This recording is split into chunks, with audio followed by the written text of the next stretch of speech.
Sampurasun sadayana nepangkeun nami abdi Ganesha Eka Nugraha di kelas 7B nomor absen 15. Dinten ieu abdi bade ngadongeng sasakala Kota Bandung. Zaman baheula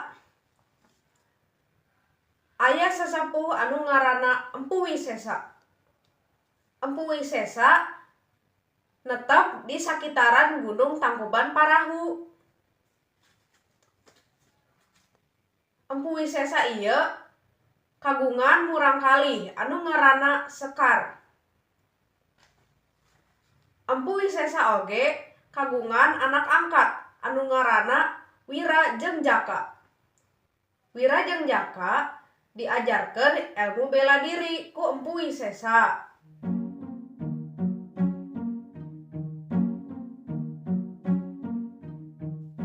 Dina hiji poe Gunung Tangkuban Parahu ngabeledug.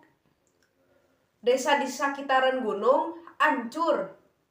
Di desa anu ancur ieu, Empu Wisesa mendakan 2 orok.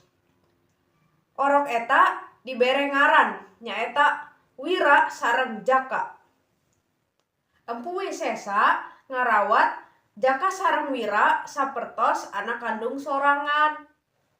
Jaka sareng Wira diajarkeun Empu Wisesa ilmu kabatinan supados Jaka sareng Wira jadi jalma anu arif. Duanana sok dibere wejangan tentang kahirupan. Dina perkembanganana pas disisidik teh aya perbedaan. Wira mah getol diajar. Samentawis Jaka ngedul henteu getol diajar. Jaka mah getol diajar bela diri lamun disaksian ku Empu Wisesa. Lamun teu aya Empu Wisesa mah ngedul pisan. Hiji poe Jaka nyamperkeun ka Empu Wisesa. Manehna boga niat keur ngalamar Sekar. Ari Empu Wisesa mah panuju, tapi anjeunna bade naros heula ka Sekar. Salajengna Empu Wisesa ngawartosan Sekar.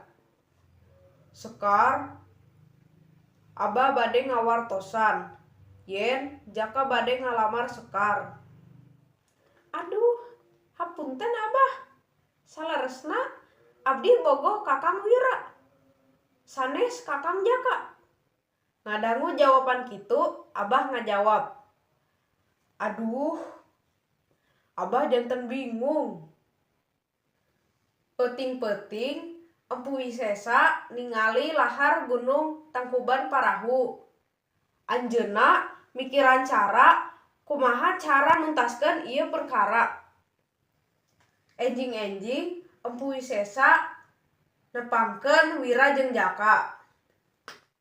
Wira, Jaka, saha wae anu tiasa mareuman eta lahar Gunung Tangkuban Parahu Abah jodohkeun ka Sekar. Jaka mah mikirna kieu. Eta lahar gunung teh mustahil dipareuman. Lahar kaluar ti gunung sagede kitu. Tapi sabalikna Wira mikirna yen seuneu atawa lahar teh tiasa pareum ku cai. Ku ilmu sareng kamampuan kakuatan bela diri abdi bade ngabeulah batu sareng mapasan bukit-bukit. Tujuanna meh cai ti aliran Sungai Citarum tiasa dibendung. Cai ieu mampu mareuman lahar, teras cai anu ngumpul janten bendungan di kaki-kaki gunung. Nah, bendungan ieu teh anu janten kasohor disebut Bandung. Niat usaha sareng tekad kuat Wira teu hianat. Akhirna Wira sareng Sekar nikah. Lalaunan teh bendungan saat jadi daratan. Tah daratan di cekungan gunung ieu teh cikal bakal Kota Bandung. Wira sareng Sekar ngolah taneuh di daratan eta kanggo sawah sareng ladang-ladang tani. Taneuhna subur pisan. Penduduk janten tertarik datang ngaralih ka Bandung. Tanah Bandung teh saya pisan kanggo tatani. Laun-laun Bandung teh seueur pendudukna pinuku tangtung. Wira teh janten pamimpin di Bandung. Tah, kitu caritaan sasakala kota Bandung teh. Sakitu wae dongeng ti abdi. Hatur nuhun kangge perhatosana. Sampurasun.